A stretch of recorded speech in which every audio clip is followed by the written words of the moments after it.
تقويم ثم رددناه أسفل سافلين.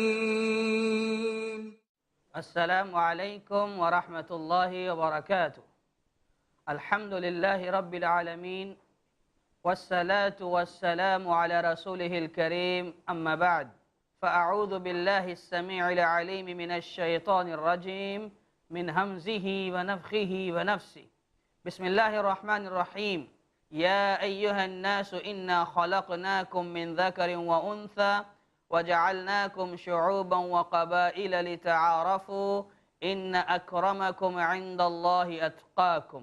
ناظرین گرامی، ہم نے آپ کے سامنے جو آیت پڑھی، یہ وہ آیت ہے جو آپ بار بار سن رہے ہیں، جس میں اللہ تبارک و تعالی نے یہ بات واضح فرمائی، یہ بتایا سارے انسان ایک مرد اور ایک عورت کے ذریعے دنیا میں آئے۔ اللہ تبارک و تعالی نے سارے انسانوں کو ایک ماں باپ کے ذریعے پیدا کیا۔ سارے انسان ایک ماں باپ کی سنتان ہیں، سارے انسان آدم علیہ السلام کی اولاد ہیں، آدم علیہ السلام کے بیٹے ہیں۔ اس سلسلے میں کافی تفصیلات ہمارے سامنے آ چکی ہیں۔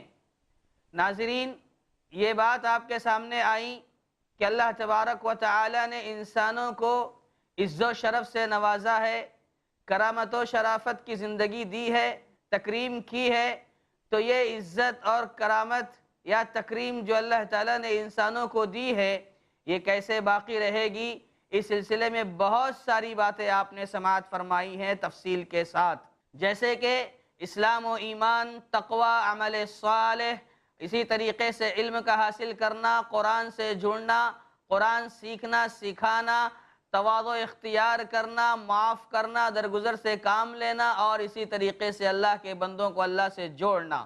یہ وہ سارے کام ہیں جس کو انسان انجام دیتا ہے تو اللہ تعالیٰ اس کی عزتوں کو باقی رکھتے ہیں، دنیا میں بھی عزت و سربلندی سے نوازے گا، اور انشاءاللہ آخرت میں بھی اللہ تعالیٰ جنت دے کر عزت و شرافت سے نوازے گا۔ اس کے بعد ہم نے یہ آپ کے سامنے واضح کرنے کی کوشش کی، یہ تو عزت کے چند اسباب رہے، اسی طریقے سے انسان دنیا میں زندگی بھی گزارتا ہے۔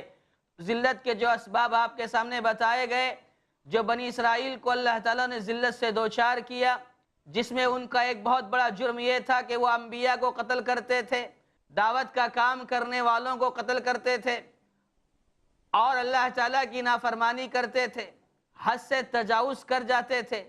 یہ چار اہم اسباب جو بیان کیے گئے، جس کی وجہ سے ان کو ذلیل کیا گیا، ذلت و رسوائی ان کے حصے میں آئی۔ اور اسی کے ساتھ ساتھ ہم نے یہ بات بھی بیان فرمائی آپ کے سامنے کہ دنیا کی محبت اور موت سے نفرت یہ بھی ایسی چیز ہے جو انسان کو ذلیل کر دیتی ہے۔ اللہ کے نبی صلی اللہ علیہ وسلم نے بیان فرمایا تھا کہ لوگ تمہارے اوپر ٹوٹ پڑیں گے، اور آج ہم اور آپ غور کریں کہ یہ دنیا کی محبت اور موت سے نفرت آج ہمیں اس مقام پر لا کر کھڑا کر چکی ہے کہ آج ہر شخص مسلمانوں کے خلاف ہو چکا ہے۔ ناظرین گرامی، ہم غور کریں کہ آج مسلمانوں کو کتنی ذلت کا سامنا کرنا پڑ رہا ہے۔ ہم نے ایک بات بتائی، حب الدنیا، محبت دنیا سے، اور ایک بات ہے موت سے نفرت۔ موت سے نفرت، آدمی موت کو ناپسند کرے گا، موت کی جب بات آئے گی دور بھاگے گا، لفظ موت سے گھبرائے گا، موت سے اسے ٹینشن آئے گا، جبکہ دنیا کا کوئی بھی انسان ایسا نہیں ہے جس کو مرنا نہیں ہے۔ کل نفس ذائقۃ الموت، ہر نفس کو موت کا مزہ چکھنا ہے۔ دنیا کے ہر انسان کو جو اس دنیا میں آیا ہے، آج نہیں تو کل اسے دنیا سے جانا ہے، یہ اٹل فیصلہ ہے۔ ناظرین، موت ایک حقیقت ہے، مگر افسوس کے ساتھ کہنا پڑتا ہے کہ آج یہ دنیا کی زندگی، دنیا کی محبت میں انسان ایسا گرفتار ہو گیا کہ اسے موت کی فکر نہیں، موت کا احساس نہیں رہ گیا، موت کا ڈر نہیں رہ گیا، موت سے نفرت کرنے لگ گیا وہ انسان، موت سے گھبراتا ہے۔ کسی بادشاہ نے پوچھا تھا امام ابو حازم رحمۃ اللہ علیہ سے کہ ہم بادشاہوں کو موت سے اتنا ڈر کیوں لگتا ہے؟ موت سے ہم گھبراتے کیوں ہیں؟ موت کو ناپسند کیوں کرتے ہیں؟ تو انہوں نے جواب دیتے ہوئے کہا تم اس بات کو جانتے ہو کہ مرنے کے بعد تم آبادیوں سے ویرانیوں کی طرف جا رہے ہو، آبادیوں سے کھنڈرات کی طرف جا رہے ہو، لیکن ایک سچا مومن جو ہوتا ہے، سچا مسلمان جو ہوتا ہے، وہ یہ سمجھتا ہے کہ وہ ویرانیوں سے آبادیوں کی طرف جا رہا ہے۔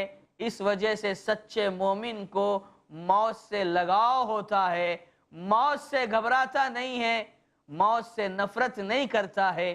ناظرین، ہم یہ بتانا چاہ رہے ہیں کہ ہماری ذلت و رسوائی کا بنیادی سبب جو اللہ کے نبی صلی اللہ علیہ وسلم نے حدیث میں واضح فرمایا وہ یہ حب الدنیا و کراہیت الموت، موت سے نفرت، دنیا سے محبت۔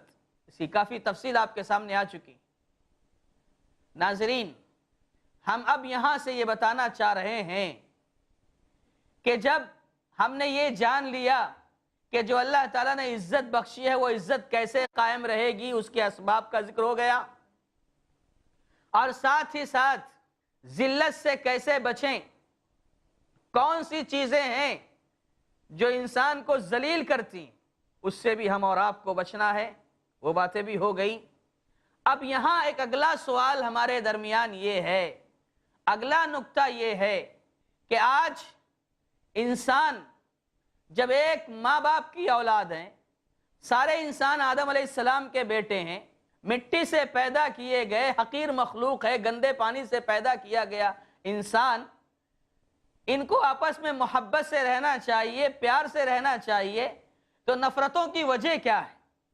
آج دیکھا یہ جاتا ہے کہ آج ہر جگہ انسانوں کے درمیان نفرتیں ہیں، عداوتیں ہیں، کدورتیں ہیں، دشمنیاں ہیں، ساری کی ساری چیزیں پائی جاتی ہیں۔ عام انسان چھوڑی، خود مسلمانوں کے درمیان جس مسلمان کے پاس اسلام کی اعلیٰ تعلیم، جس مسلمان کے پاس اسلام کا اعلیٰ کردار، اس کے باوجود یہ مسلمان آپس میں لڑتے ہیں، جھگڑتے ہیں، اختلاف کرتے ہیں اور نفرتوں کو ہوا دیتے ہیں۔ ہم یہاں سے یہ بتانا چاہ رہے ہیں وہ کون سی چیزیں ہیں جس کی وجہ سے سماج و معاشرے میں نفرتیں پیدا ہوتی ہیں، دشمنیاں جنم لیتی ہیں، اختلاف وجود میں آتے ہیں اور اختلاف کی بنیاد پر مخالفتیں ہوتی ہیں، مخالفتوں کی وجہ سے آدمی کے درمیان جھگڑے، لڑائی، فساد سب کچھ ہوتا ہے، جس کے نتیجے میں ہلاکت و بربادی انسانوں کے حصے میں آ جاتی ہے۔ سب سے پہلی چیز اور سب سے بنیادی چیز جو انسانوں کے درمیان اختلاف کا سبب ہے یا نفرتوں کا سبب ہے، جس کے ذریعے انسان دشمنی مول لیتا ہے، مخالفت کرتا ہے، وہ یہ بنیادی سبب، اختلاف کی وجہ سے دشمنیاں پیدا ہوتی ہیں، وہ اختلاف کا بنیادی سبب کیا ہے؟ سب سے پہلی وجہ، سب سے بنیادی چیز مخالفت الشریعہ۔ کیا؟ شریعت کی مخالفت، دین اسلام کی مخالفت، اسلام کا جو مزاج، اسلام کی جو تعلیمات، اس سے دوری، اس سے کٹ کر رہنا، شریعت کی مخالفت کرنا، اپنی مرضی چلانا، اپنی منمانی کر کے دکھانا، اللہ اس کے نبی محمد رسول اللہ صلی اللہ علیہ وسلم کی نہیں سننا، اپنی انا کو دخل دینا، شریعت کی مخالفت، یہ بنیادی سبب ہے ہمارے درمیان اختلاف کا اور دوری پیدا کرنے کا۔ اللہ تعالیٰ نے فرمایا قرآن مجید میں فَإِن تَنَازَعْتُمْ فِي شَيْءٍ فَرُدُّوهُ إِلَى اللَّهِ وَالرَّسُولِ، کہ اگر تمہارے درمیان اختلاف ہو جائے، تمہارے درمیان اختلاف ہو جائے، نزاع کا معاملہ آ جائے، جھگڑا ہونے لگے کسی مسئلے میں، تو تم کیا کرو؟ اپنے مسئلے کو اللہ اور اس کے رسول کے حوالے کر دو۔ تو کیا ہوگا؟ تمہارے اختلافات ختم ہو جائیں گے، تمہارے مسائل دور ہو جائیں گے۔ پتہ یہ چلا، اس آیت میں بتایا یہ گیا کہ نفرتوں کو، اختلافات کو ختم کرنے والی چیز اتباع الشریعہ ہے، شریعت کی اتباع اور شریعت کی مخالفت یہ انسان کو تباہی کی طرف لے کر جائے گی، ہلاکت کی طرف لے کر جائے گی، نفرتوں، عداوتوں، دشمنیوں کی طرف لے کر جائے گی۔ اس لیے چاہیے کہ ہم کتاب و سنت کو فالو کریں، اللہ اس کے نبی محمد رسول اللہ صلی اللہ علیہ وسلم کی تعلیمات پر عمل پیرا ہو جائیں، شریعت کی مخالفت سے بچیں۔ اور یاد رکھنا، شریعت کی مخالفت اگر ہوگی، اللہ کے نبی محمد رسول اللہ صلی اللہ علیہ وسلم کی مخالفت ہوگی، تو یاد رکھو فتنے آئیں گے، اختلافات آئیں گے۔ اللہ تعالیٰ نے قرآن مجید میں ارشاد فرمایا فَلْيَحْذَرِ الَّذِينَ يُخَالِفُونَ عَنْ أَمْرِهِ أَن تُصِيبَهُمْ فِتْنَةٌ أَوْ يُصِيبَهُمْ عَذَابٌ عَلِيمٌ۔ اللہ اکبر، کتنی بڑی بات اللہ تعالیٰ نے فرمائی کہ ان لوگوں کو ڈرنا چاہیے جو نبی صلی اللہ علیہ وسلم کی مخالفت کرتے ہیں، نبی صلی اللہ علیہ وسلم کی باتوں کی پیروی نہیں کرتے، اپنی منمانی کرتے ہیں، اپنے افکار، اپنے نظریات، اپنی سوچ اور اپنی فکر کو غالب رکھتے ہیں، اللہ کے نبی صلی اللہ علیہ وسلم کی مخالفت کرتے ہیں، تو یاد رکھو ان کو ڈرنا چاہیے۔ کس چیز سے ڈرنا چاہیے؟ کہ قریب ہے کہ ان کے اوپر فتنہ آ جائے، یہ فتنوں میں مبتلا کر دیے جائیں، یا انہیں دردناک عذاب لاحق ہو جائے۔ ناظرین غور کریں، یہاں پر اللہ تبارک و تعالی نے اپنے کلام میں، قرآن مجید میں اس بات کو واضح فرمایا ہے، بتا دیا ہے کہ نبی صلی اللہ علیہ وسلم کی مخالفت، نبی صلی اللہ علیہ وسلم کے سنتوں کی پیروی نہ کرنا، نبی صلی اللہ علیہ وسلم کی باتوں کو نہ ماننا، جبکہ قرآن میں کہا گیا مَا آتَاكُمُ الرَّسُولُ فَخُذُوهُ وَمَا نَهَاكُمْ عَنْهُ فَانْتَهُوا، رسول تمہیں جو دے دیں اسے لے لو، جس سے روک دے اس سے باز آ جاؤ۔ اگر اس پر عمل نہیں کرو گے، نبی کی مخالفت کرو گے، تو تم فتنے میں مبتلا کر دیے جاؤ گے اور دردناک عذاب تمہیں لاحق ہو جائے گا۔ ناظرین وقت ہو چکا ہے چھوٹے سے بریک کا، آپ کہیں جائیے مت، ہم بہت جلد واپس ہو رہے ہیں اور آپ کے سامنے مزید باتیں کریں گے۔ تب تک لیے رخصت دیں۔ السلام علیکم ورحمۃ اللہ وبرکاتہ۔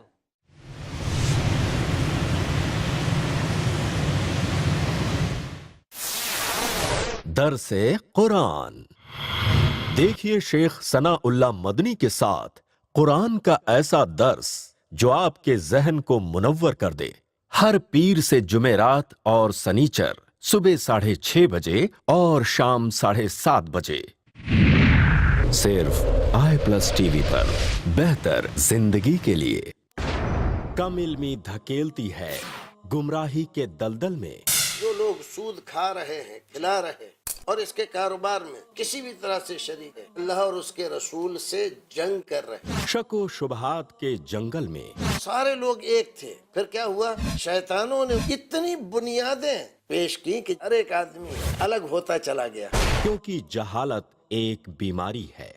ذات باری تعالیٰ کا انکار کرنے والا اس بنیاد پر کہ ہمیں دکھائی کیوں نہیں دیتا، وہ احمق کہلائے گا، عقل مند نہیں ہے وہ۔ مگر اسلام میں بیداری ہے۔ شیطان کبھی بھی کوئی بھی راستہ دکھاتا ہے، ہمیں پہچاننے کے لیے ایک راستہ موجود ہے کتاب و سنت میں۔ پوچھو تو صحیح شیخ رضا اللہ عبد الکریم مدنی سے، زندگی کی تاریکیوں سے نکل کے اجالے کی طرف لانے والی واحد روشنی، ہر جمعہ رات 8 بجے، صرف i+ ٹی وی پر۔ بہتر زندگی کے لیے۔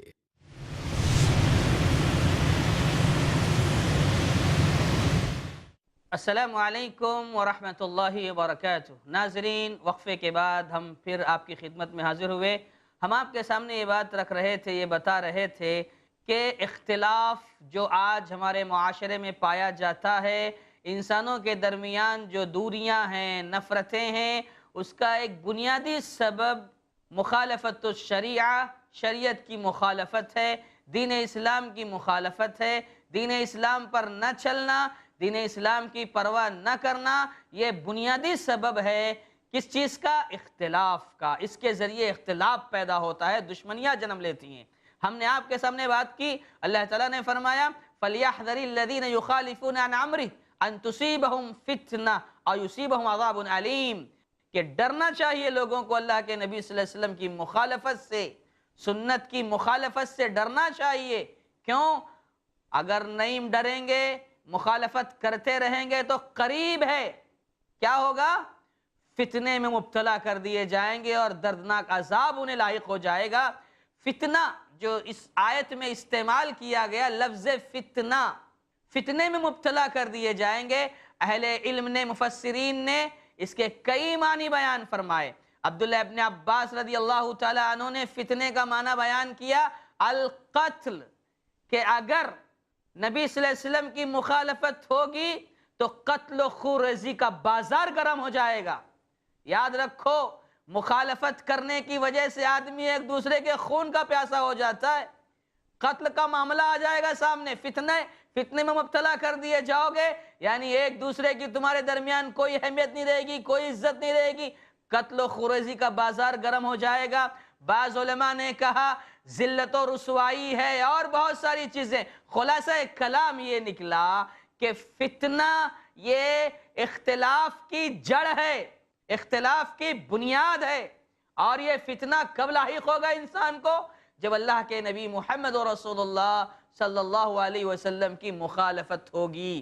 اور ایک بات یاد رکھنا حاضرین اور ناظرین، کیا کہ جو اختلافات سے ہم دوچار ہو رہے ہیں، جو ہمارے درمیان دوریاں ہیں، ایک دوسرے کو برداشت نہیں کرتے، ایک دوسرے کا احترام نہیں کرتے، بس اختلاف اختلاف اختلاف، مخالفت مخالفت مخالفت، یہ جو ہمارا مزاج بن گیا ہے، یہ یاد رکھنا کہ یہ اللہ کی طرف سے عذاب ہے، عذاب ہے یہ اختلاف۔ اللہ اکبر! کیا دلیل ہے اس کی؟ اللہ تعالیٰ نے فرمایا قرآن مجید میں، کیا فرمایا؟ قُلْ هُوَ الْقَادِرُ عَلَىٰ أَن يَبْعَثَ عَلَيْكُمْ عَذَابًا مِّن فَوْقِكُمْ أَوْ مِن تَحْتِ أَرْجُلِكُمْ أَوْ يَلْبِسَكُمْ شِيَعًا وَيُذِيقَ بَعْضَكُمْ بَأْسَ بَعْضٍ۔ اے نبی صلی اللہ علیہ وسلم، آپ کہہ دو کہ وہ اللہ اس بات پر قدرت رکھتا ہے، اس بات پر قادر ہے کہ تم کو تمہارے اوپر سے عذاب بھیج کر ہلاک و برباد کر دے، اور وہ اللہ اس بات پر بھی قادر ہے کہ تم کو تمہارے پیروں کے نیچے سے عذاب بھیج کر ہلاک و برباد کر دے، اور اس بات پر بھی اللہ قدرت رکھتا ہے، قادر ہے کہ تمہارے درمیان اختلاف پیدا کر کے، تمہیں آپس میں لڑا کر کے عذاب کا مزہ چکھائے۔ ناظرین غور کریں، اس آیت کریمہ میں اللہ تبارک و تعالی نے 3 قسم کے عذاب کا تذکرہ فرمایا، ایک اوپر سے آنے والا عذاب، اور ایک زمین کے نیچے سے آنے والا عذاب، اور اسی طریقے سے تیسرا عذاب جو بتایا گیا وہ آپس کا اختلاف ہے۔